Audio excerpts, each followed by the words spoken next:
क्या आपको पता है सक्सेसफुल ज्वेलरी बिजनेस स्टार्ट करना कोई भी रॉकेट साइंस नहीं, it is a very simple thing. और कोई भी इंसान प्रॉपर गाइडेंस के साथ और प्रॉपर टिप्स के साथ इसको सक्सेसफुल तरीके से कर सकता है। और मैं और विश्वास स्ट्रांगली ये मानते हैं कि anybody can do this business. So please type ABCD in this comment section. Hi, मेरा नाम है Pritesh Modi. I am a woman empowerment coach and we are on the mission to help 10 lakh ladies to be independent by learning handmade jewellery business. आज के video के अंदर मैं आपके साथ शेयर करने वाला हूँ 5 सिंपल टिप्स कि जो आपके बिजनेस को ट्रांसफॉर्म कर लेंगे, या वो आपके बिजनेस को ट्रांसफॉर्म कर लेंगे अगर आप ये 5 टिप को अच्छे तरीके से समझते हो और उसके ऊपर एक्शन लेते हो। और ये जो मैं आपके साथ टिप शेयर करने वाला हूँ, ये हमारे 5 साल के बिजनेस का जो भी एक्सपीरियंस है, वहां से हमने जो भी सीखा हुआ है उसका इसेंस है। यानी कि आज के वीडियो के अंदर मैं आपके साथ मेरे लास्ट 5 साल की जर्नी का जो भी इसेंस है वो मैं आपके साथ शेयर करने वाला हूँ। सो जस्ट कीप लर्निंग, और यहाँ से बहुत कुछ आप सीख सकते हो। तो अभी मैं आपके साथ शेयर करने वाला हूँ वो सब लर्निंग। सो अभी मैं आपके साथ इंस्टाग्राम का अकाउंट मेरा शेयर कर रहा हूँ। तो ये विश्वा का इंस्टाग्राम का अकाउंट है। तो अगर आपने अब तक इसको फॉलो नहीं कर दिया तो प्लीज फॉलो इट। इसका जो इंस्टाग्राम आईडी है वो है विश्वा पी मोदी। तो यहाँ पे आप देख सकते हो, कल मैंने एक पोस्ट यहाँ पे शेयर की हमने। तो वो जो पोस्ट है वो है कि 5 ज्वेलरी बिजनेस टिप्स। तो यहाँ पे 5 ज्वेलरी बिजनेस टिप्स। तो इसकी पहली टिप नंबर 1 ये है कि start with 1 type of jewellery. होता यह है कि जब आप आपकी ज्वेलरी की जर्नी स्टार्ट करते हो, आपके दिमाग में बहुत सारा कंफ्यूजन होता है कि आपको पता नहीं होता मैं क्या करूं क्या नहीं करूं, कौन से टाइप की ज्वेलरी बनाऊं। आपको ये भी नहीं पता है कि आपके कस्टमर कौन से रहेंगे, कौन से लोग आपके पास डिमांड करेंगे। तो मैं ये कहना चाहता हूँ आप सभी के साथ, जब आप ज्वेलरी सीख रहे हो तब आप हर टाइप की ज्वेलरी सीख लो। वाई? बिकॉज मैं आपको इसलिए कह रहा हूँ, अगर आप हर टाइप की ज्वेलरी सीखोगे तो आपकी जो क्रिएटिविटी होगी ना, वो बूस्ट हो जाएगी। आपके माइंड की क्रिएटिविटी ओपन हो जाएगी और आप एक टाइप की ज्वेलरी का जो कॉन्सेप्ट है और दूसरे टाइप की जो ज्वेलरी का कॉन्सेप्ट है, वो दोनों कॉन्सेप्ट इकट्ठा करके आप कुछ थर्ड अपना खुद का कॉन्सेप्ट आप बना पाओगे। तो इसके लिए जब भी आप कोई भी ज्वेलरी बिजनेस स्टार्ट करने के लिए आप सोचते हो, तो सबसे पहले आपको जितनी भी ज्वेलरी टाइप होती है वो सब आपको सिखाना जरूरी है, सीखना जरूरी है। और इसलिए जो हमारा जो कोर्स है उसके लिए हमने basic jewellery, Kundan jewellery, fabric jewellery और फ्लावर ज्वेलरी, और ये सब कुछ हम कवर करते हैं और ब्राइडल ज्वेलरी भी साथ में कवर करते हैं। तो इसका मोटिव ये है कि स्टार्टिंग के अंदर जब आप बहुत सारे कंफ्यूज हो, वो टाइम पे आप सब टाइप का तो ज्वेलरी आप सीख लो, ताकि आपके जो कॉन्सेप्ट है वो बहुत ही मजबूत हो जाए, क्रिएटिविटी आपके दिमाग में से फुट फुट के बाहर निकले। तो ये हमारा मोटो है। लेकिन एक बार आपके कॉन्सेप्ट सही हो जाते हैं, आपका क्रिएटिविटी आपका क्लियर हो जाता है, उसके बाद आपको ये करना है कि आपको सिर्फ एक ही टाइप की ज्वेलरी पे फोकस करना है।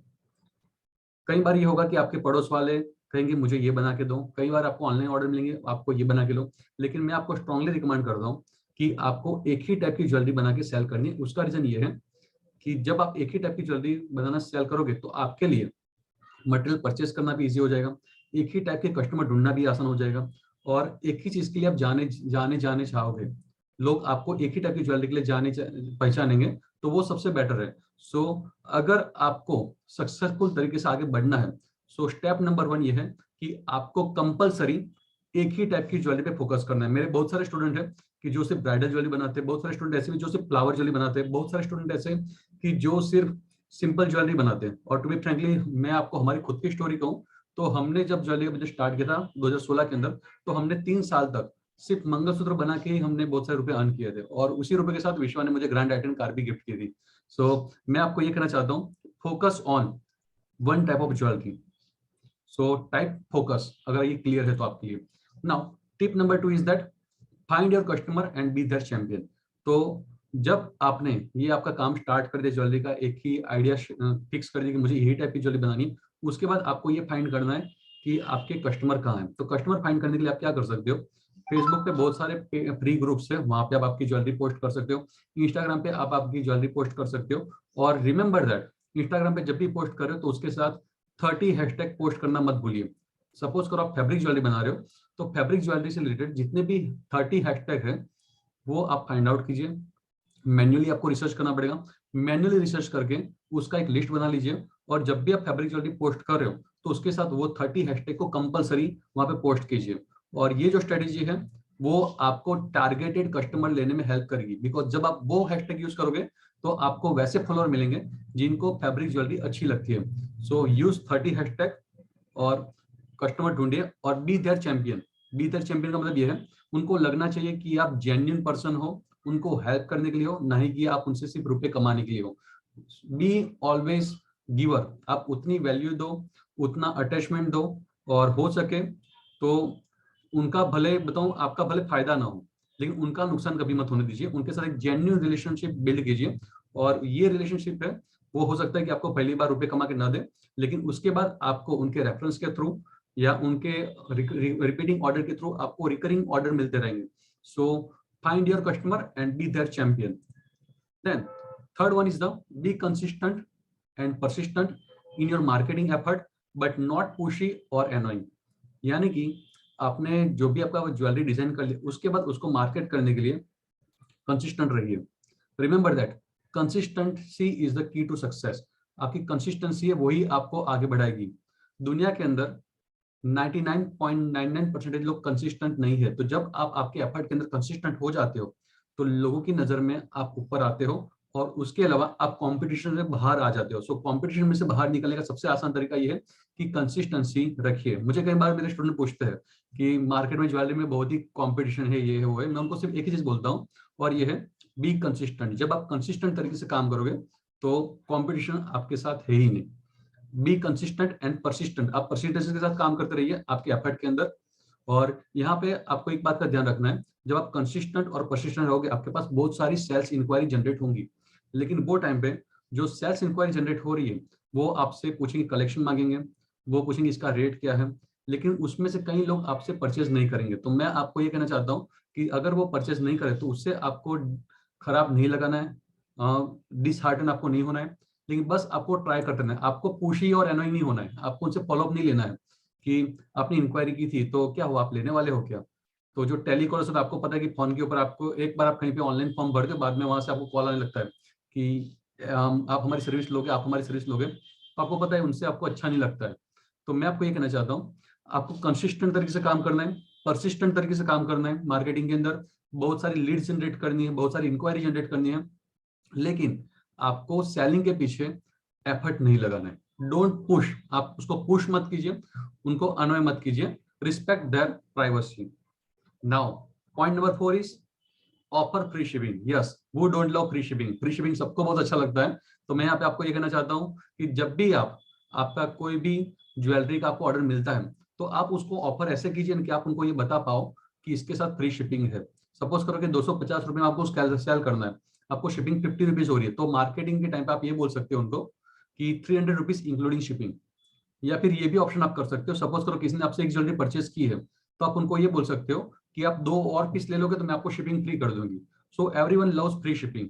सो आपको आपका ऑफर ऐसे क्रिएट करना है जिससे लेके आप फ्री शिपिंग उनको ऑफर कर पाओ, आप भी अफोर्ड कर पाओ। और आप उनको बोलोगे ना कि एक फ्री शिपिंग में ऑफर करूंगी, तो उसकी वजह से वो एक की जगह पे 2 या 3 पीस ले लेंगे, तो उससे आपका जो मार्जिन वो एक सेम कस्टमर के पास है वो भी आपका बढ़ जाएगा। So offer free shipping. Now the last point is have a e-commerce website to sell jewellery online. जब आप आपकी जर्नी स्टार्ट कर रहे हो तो आपका फोकस यही रहेगा कि आप व्हाट्सएप से ऑर्डर लोगे, इंस्टाग्राम से ऑर्डर लोगे, फेसबुक से ऑर्डर लोगे।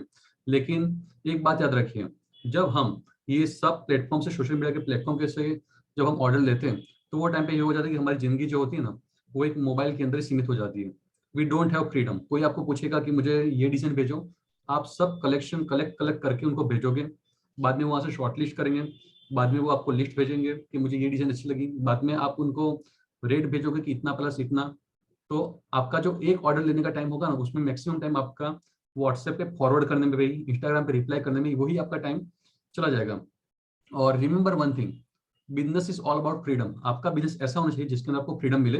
तो इवन दो अपने स्टार्टिंग में सोशल मीडिया के थ्रू आपका सेलिंग आप कर रहे हो, लेकिन अल्टीमेटली आपका गोल ये होना चाहिए कि आपको अपनी खुद की एक ई कॉमर्स वेबसाइट बनानी है। खुद की ई कॉमर्स वेबसाइट, मैं यहाँ पे कोई ई कॉमर्स वेबसाइट की बात नहीं कर रहा हूँ।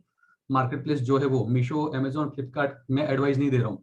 मैं आपको एडवाइस दे रहा हूँ कि आपको आपकी खुद की ई कॉमर्स वेबसाइट बनानी चाहिए, और वो वेबसाइट के अंदर आपको सब डिजाइन वहां पे रख देनी है, आपके बारे में वहां पे बताना है। और जब भी कोई भी इंक्वायरी आती है तब आप डायरेक्टली उनको ये बता सकते हो कि ये मेरी वेबसाइट का नाम है, और यहाँ से आप चेकआउट करके मेरा पूरा कलेक्शन देख सकते हो, और वहां से आप डायरेक्टली परचेस कर सकते हो। तो उससे जो आपका जो अनप्रोडक्टिव टाइम था वो सब टाइम आप अवॉइड कर लोगे। आपका जो भी मेन फोकस होगा बिजनेस में वो मटेरियल परचेस के पीछे रख सकते हो, डिजाइन बनाने पे रख सकते हो, क्रिएटिव काम करने में रख सकते हो। तो अनप्रोडक्टिव काम सब चला गया। सो मैंने आज यहाँ पे आपके साथ टॉप 5 टिप्स शेयर किए कि जिसके थ्रू आप आपका खुद का मनी मेकिंग मशीन क्रिएट कर सकते हो। Please type MMM in the comment section, money making machine. तो ये 5 टिप स्ट्रांगली आप कीजिए। हो सकता है कि आप स्टेप नंबर 1 पे हो, स्टेप 2 पे हो, 3 पे हो, 4 पे हो, 5 हो, दैट डजंट मैटर। हर एक की लाइफ में एक जर्नी होती है, तो आपको भी ये आइडेंटिफाई करना है कि आप कौन से स्टेप पे हो, और उसके बाद उसके नेक्स्ट स्टेप पे जाने के लिए आपको एफर्ट करना है। आपका अल्टीमेट गोल ये होना चाहिए कि आपको आपका खुद का एक ई कॉमर्स वेबसाइट बनाना है। आई होप कि आप आज की वीडियो से आपको बहुत सारी वैल्यू मिलेगी। तो मिलते हैं नेक्स्ट वीडियो में, टिल देन बाय।